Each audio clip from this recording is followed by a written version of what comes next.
Everybody, and welcome today to Total War Warhammer. It's finally out. I'm playing this a bit later than probably most people would because of just personal stuff. Anyway, it's finally here. Like, thank God. I've been waiting for this game for so long. I don't even have to explain it, like what it is. It's a Total War game. If you clicked on this video, you most definitely know what this game is, what it's about. For those who don't know, the very small minority, which I assume there is some, Warhammer 40k universe. I mean, as much as I'll explain it, there's a whole bunch of lore there. Go look it up yourself if you're interested. Total War games are infamous for their mix of a sort of campaign and strategic map view, which has, you know, all diplomacy and espionage and all that, and then also for their real-time strategy battles. That's a real big game base. Anyway, one thing I noticed at first, and it's not a slight at the game at anything. Like this is as far as I've gone. I've not looked at anything else aside some sound, but it does look very Diablo-esque. Like even just like pulling up the chat here, which is good actually. I actually do enjoy the interface of this. Also like pull down menus as well. It's nice and simple. One thing that I was noticing, these sliders don't look too good. They're quite small. I mean, you've got all this screen space here, and it's very minimalistic, which is fine. I don't think it looks bad. It's just, I mean, I feel like they should add a bit more. But anyway, that's fine. It's a small thing, very, very small thing. We're just gonna jump into this campaign here. I don't know if there will be any cutscenes. I assume once we pick our race. Now, we've got to decide who we want to play as. This is a very tough question because all of them look really amazing, and from what I can see from all the pre-released footage and reviews, every race is different, and it looks like you can even see the faction mechanics right here. If you want to look at them in great detail, you will have to pause it, but I'm going to have a quick look here. I think just from the get-go and just from what I've seen, I am tossing up between the Empire and the Vampire counts. I've said before in some of my other videos, I'm not sure if those ones actually went up, but I love the idea of the Vampire counts, of being able to raise the dead. I think that will always be one of the coolest mechanics in any game. So we'll have to see about that. The Empire I'm interested in is because obviously everyone wants to play the Vampires and the Chaos faction, but everyone always forgets about the puny little humans, so I think it's always interesting to play as them, to see how they go up against all the crazy and wacky and fierce monsters of the Warhammer universe.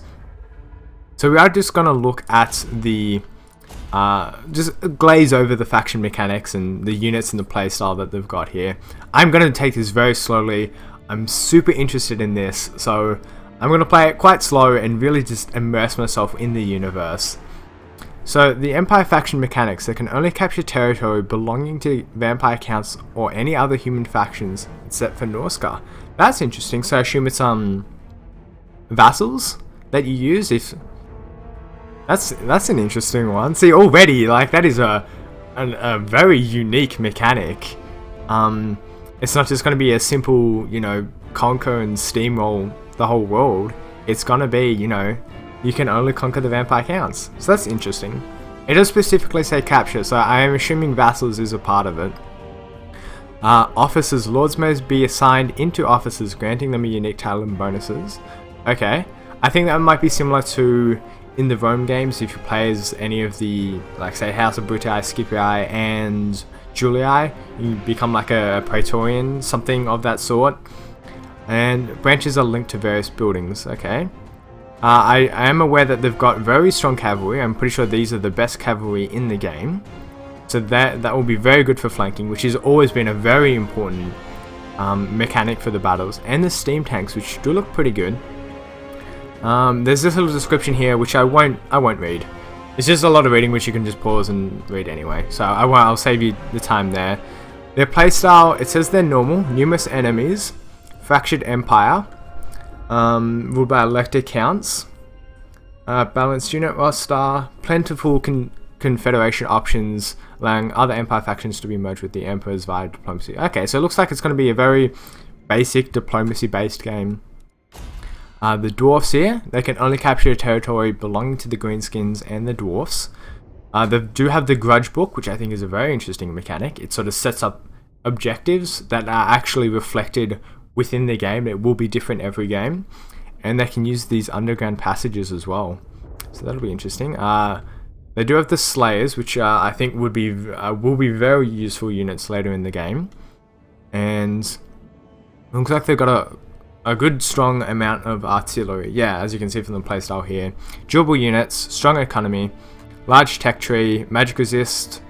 They got a lot of good stuff here. No cavalry and no magic. So that would be tough. Looks like they're very strong, just like meaty force, which I think is fun. So they are listed as easy. Greenskins can only capture territory belonging to the Dwarfs or other Greenskins. The fightiness rating and animosity. I won't explain all. If you want to have a look at it there. I probably will, unless this game flops like Stellaris did. I will most likely end up playing a campaign through with all of these factions. So you will see these faction mechanics in play eventually. I mean, obviously, if you want to go see those somewhere else, I'm sure someone else will be playing them. I'm not saying you have to stick around with me just to see this one faction. So they're normal as well.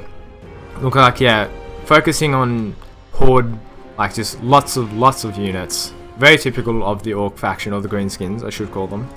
The vampire counts. They obviously can only capture vampire counts or the humans. Raised dead, very cool. The corruption as well is a very interesting feature. So they will obviously be a lot slower moving. You want to spread as much corruption as possible before you advanced. Vargulf, the Terrorgeist, looks like a really cool unit. I definitely wanted to play with him. The Hexwraiths, pretty interesting. Strong battle magic options. Units cause fear. Crumbling. Units will suffer casualties when losing in combat. Okay. So they are also sort of a bit hoardish as well, because of the fact that they have no missile units, as it says right here. They're also going to be focusing on using a lot of zombies and hordes and whatnot to really get yourself out there. So that will be interesting. The fact that their units cause fear and potentially breaking the morale of the enemies, that seems really strong as well. That could be very useful. And as I said, the Terrorgeist, what an amazing looking creature. This game for a start looks beautiful as well. That is definitely something you cannot overlook. Now, the Warriors of Chaos, I probably won't play them. I mean, obviously I did buy the pre-order for the sake of getting the Warriors of Chaos, but they will be hard, so I'm a bit weary about that. And also, I figure a lot of people are going to be playing them, so I mean, they'll definitely be someone I cover. But just have a brief look here anyway. They don't have cities or buildings, and they sort of work with the armies. You can sort of build and set up settlements as you go. Very, very similar to like a Mongol horde or something of that sort. They have corruption as well, but I think it works a bit differently. It's more of a aggressive corruption as opposed to something that you need to survive, which is how the vampire counts sort of work. They are hard, as it says here, and the way that they work, because they're a horde and they don't have settlements, they won't get much income, so it is very important with them to keep on the aggressive and just keep like attacking and moving forward. They do have a lot of cool units as well, but I don't think I'll play them. I think I will play the Empire. I always like playing the humans in these kind of games, just to see how much attention the developers have paid to them, because obviously everyone wants to play the vampire counts and the chaos warriors, but I mean, we're just going to be the puny little humans and see what we can do there. I imagine there'll be a cutscene here, so you can see the campaign objectives here. Okay. Okay, so we have to control all those provinces. Let's have a quick look. Oh, that is the long campaign. Short campaign. We're definitely going to do a long campaign here. So we have to own all that, which I think a lot of this here is to the north and even some of the Orc settlements. I'm not 100% sure about that.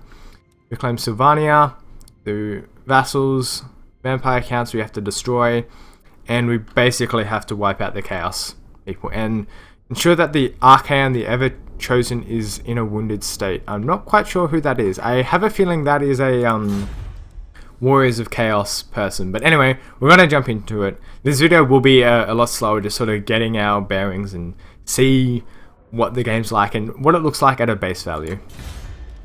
Okay, now, there is one thing to mention, that there are multiple faction leaders. So we will enable the introduction. I like that that is a toggleable feature. So we have the Emperor Karl Franz here. His faction leader, powerful melee fighter and leader, can unlock Deathclaw, a unique griffin mount, as you probably would have seen in a lot of the pre-release videos. Campaign movement range, all characters plus 5%, pretty good. And minus 10% upkeep for Reichsguard and Greatsword units. So who also gets those as starting units. You can change the difficulty here. So we'll just keep it on normal for now. A lot of the reviews actually have said that the game is difficult at first, so we'll have to see how that is. We'll look at Balthasar Gelt here. Powerful Law of Metal Wizard. Can unlock a Flying Pegasus mount. The Battle Wizard, so you can get an extra hero capacity. I'm not quite sure how that works as of yet, but I'm sure we'll see it once we get into the game. And minus 25% upkeep for Battle Wizard heroes. So he's got Mortar, Outriders, Great Swords. I'm really interested in the whole magic feature of this, so I think I'm gonna play Balthasar. Not only, I mean, look at him, he looks fucking awesome. He's got like a face of gold. This Lord's Companion does not feature an opening battle. That could be... I mean, that's just the basics. I mean, I assume it's pretty much the same as most of the Total War games. If there's anything different, well then, looks like I'll just get screwed. I'll shut up for this as well.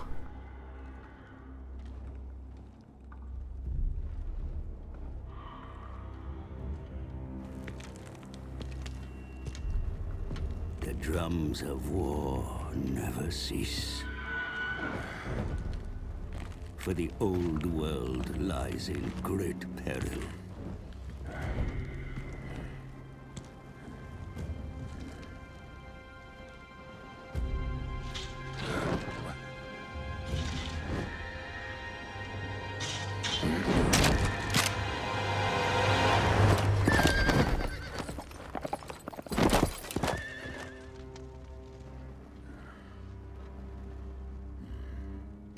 A strong leader is needed to unite the Empire, the greatest of mankind's nations.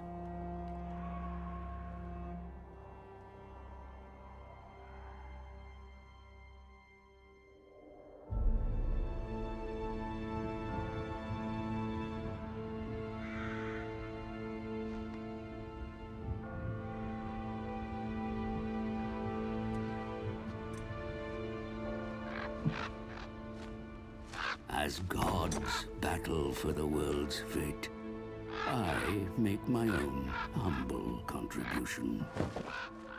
In the employ of the newly anointed Emperor.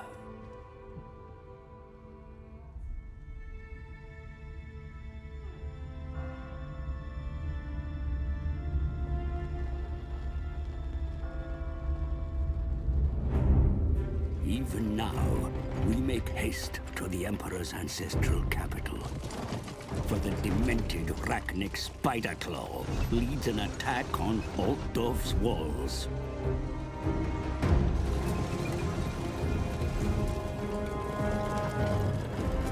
My charge is Karl Franz, the true wielder of Gal Maraz.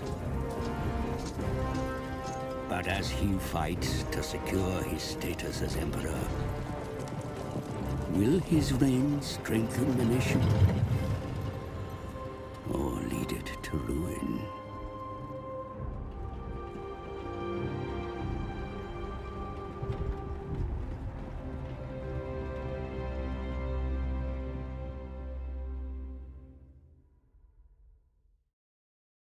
That was a gorgeous looking cutscene.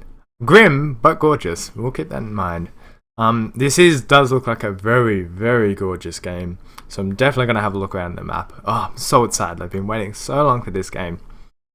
Okay, this little notes here. Okay. I don't think, yeah, okay, so we're definitely not enemies with the Emperor. Obviously we're supporting him.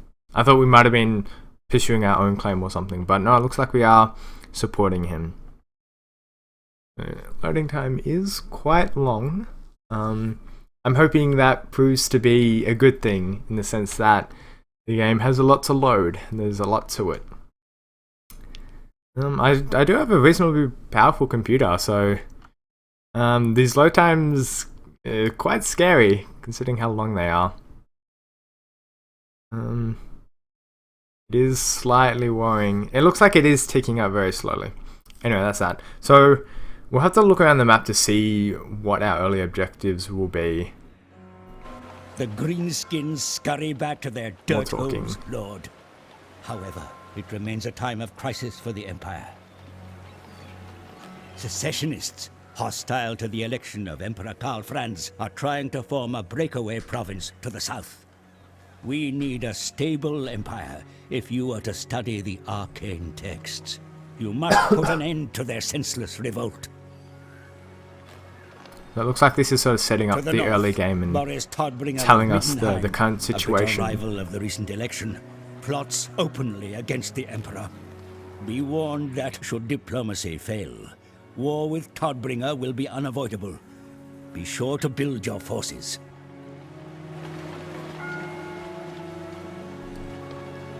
In all the Empire, there is none more powerful than you, Supreme Patriarch. Show the Emperor's enemies your arcane might. Gladly. I cannot wait to do that. It was technically a cutscene, but look how gorgeous that was. Engage the enemies. So objectives is to defeat these Empire Successionists, which I assume is these guys right here. Look at this game. Oh my gosh. It's gorgeous. Unfortunately, we can't have a big look at the world at the moment. So, okay. I will need to spend some time getting used to this. Is this where the vampire counts are? It looks like this is corrupted, but I could be wrong. It looks like it might just be muddy waste or something. The map in the top right isn't too clear at the moment. I assume each of these little sigils here are representing each of the little different factions that we will have to unite at the start. So we do start with just the one city, which is interesting. So missions will be issued from time to time by those interested in your progress. These can be reviewed at your request. Missions may be issued from time to time. Okay. Let's have a look at all the menus, just how the game looks and all that. It's very important. So missions and quests. Oh, so that's a toggleable enemy, and you can search as to where it is. So that's pretty good. Okay, so we are at war with them. Okay, so we do have a lot of modifiers for opinion. There's a lot of other things here. Public order, so we're very upset at the moment because of taxes. Garrison size, strategic location, and pottery. Okay, so very well detailed for each city. That looks good. We will have a closer look at the cities in just a second. It just looks very pretty. Even the sound. As you zoom in, you can hear the sort of the sounds of the town and the market going. Very nice indeed. Events. Okay, so these are forces, provinces. These are all other provinces here. Okay, so that's good. That helps will help us figure out who is who and what is what in this situation. So it looks like, keep calling to toggle. Oh, there you go. That's good. I like how you can just keep scrolling to do that. And jeez, there's a lot of stuff up here. Diplomatic status. Wow, this is detailed. I love this. Being a big fan of Europa Universalis 4, I do love me some map modes. Empire Corruption, Chaos Corruption, Winds of Magic. That is fantastic. Oh, good job, Creative Assembly. I'm liking the look of this so far. I mean, obviously we only just got into it here. But at the start, this looks really nice. Okay, so we can just press tab to get into this menu as well. What have we got up here? Spell browser. Oh, nice. That's big wild law of light. I think law of metal. I think that's Balthazar here. So strong versus single combatant. Just look at all these spells. Golden hands. Hands mutation of lead. So that looks like a hex. This looks like a buff. That is a AoE spell. Searing Doom. Oh, doesn't that look like a lot of fun to use? What's this last one? Plague of Rust. 160% armor. Okay, so that's just another hex. Toggle upgraded spell. Oh, okay. Increased number of missiles. I just want to have a look at this. I really cannot wait to use this. I love using magic in games. That's obviously why I did pick Balthazar here. There's a lot of missiles. There's all this stuff here, which I assume is for a lot of the other factions. But that is something we will see eventually. Help pages, advisor. We don't want them. We'll lose in our own time. We've got our objectives here. Okay, so it's nice to keep that there. Chapter objectives. Okay, so there's a lot of quests and objectives that will be set up for you that sort of lead you what to do. I don't think you necessarily have to follow them, but I think they will be important in upgrading your characters and helping you move along. Like, look at all these like the webs here, so you can assume it's like some spider infested area. Ooh, so sad. I assume this to the north is the Chaos Wastes. It looks like a lot of the mountains are there. Okay, what else have we got? Treasury, right? So that's that. I'm sure that will be much more important later on. And faction power, or just our faction summary in general. So we are at war with a lot of people. So it looks like there's 2 orc factions here that we are at war with, and the rebels there. Records, nothing at the moment, and statistics. Ooh, I love statistics.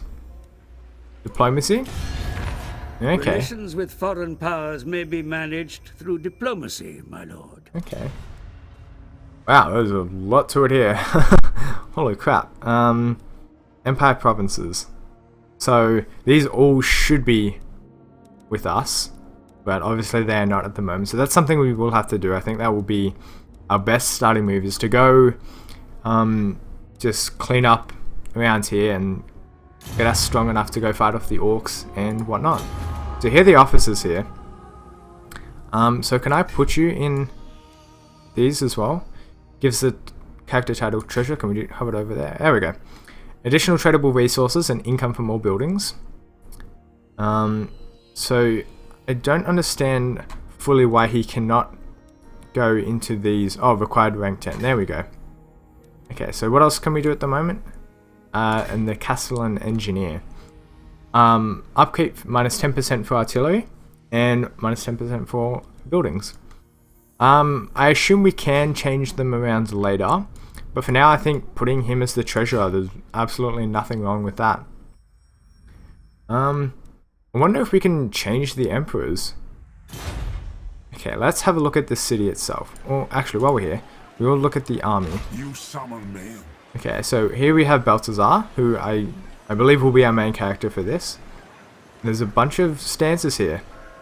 March.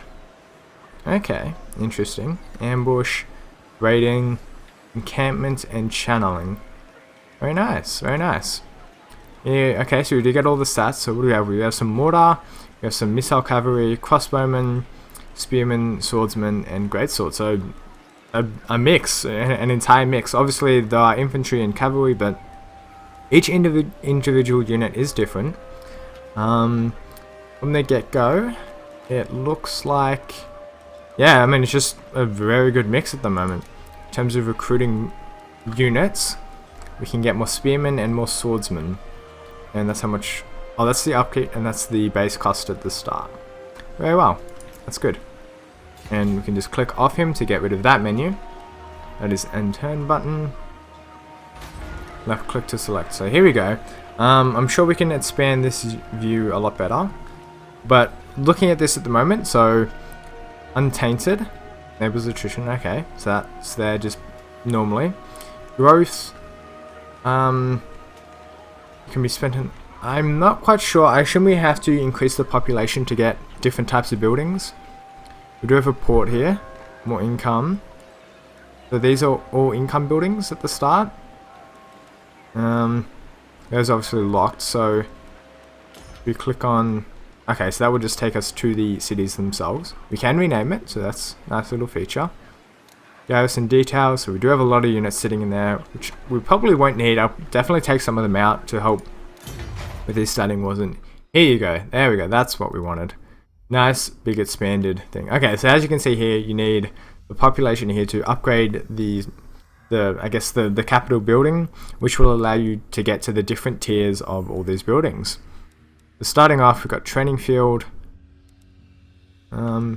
Is there anything we want to rush to? Because we will definitely spend our money. It looks like we did have a lot. We will have to go have a look at that in a second. What do we make? Play pits. Income generated. Okay. Get more resources. Casualty replenishment rate. Income generated. I think it's always a good idea to go with income first, but we will come back to that. This is purely going to be a setup video just to look at our starting situation. You can even recruit lords. Oh, humble. Oh, they've got their own little traits. I like that. There's a few here. Uncompromising. Emperor. I don't think we can confederate with another faction. Okay. The nation calls. Oh, accidentally recruited one, but that's fine. So we've got Eben Olden. We could disband him, but we're not going to do that because we just hired him. He did have a trait, but I don't remember what it was. So we'll have to come back to that. That's fine. It doesn't matter that we just recruited one unit. And that was recruiting the heroes. Battle wizards. Okay, so we need certain buildings for that. Okay, that's pretty cool. I will leave the video there. I mean, I can't go on for too much longer because I don't want the videos to be too long. I want to keep you guys interested. And I definitely want the missions there. Okay, but yeah, that's the setup video. The map looks absolutely gorgeous, as you guys can see. Next episode, we'll definitely start looking towards setting up our first few moves to go take out these rebels here. And yeah, just working on income and all that. Okay, yeah, so that's that. If you enjoyed the video, leave a like, leave a comment. Subscribe if you must, do all that stuff. Share even, that's something I've never asked for you guys before. Anyway, that's that. Get us started for this new series. And yeah, I'll see you guys in the next episode.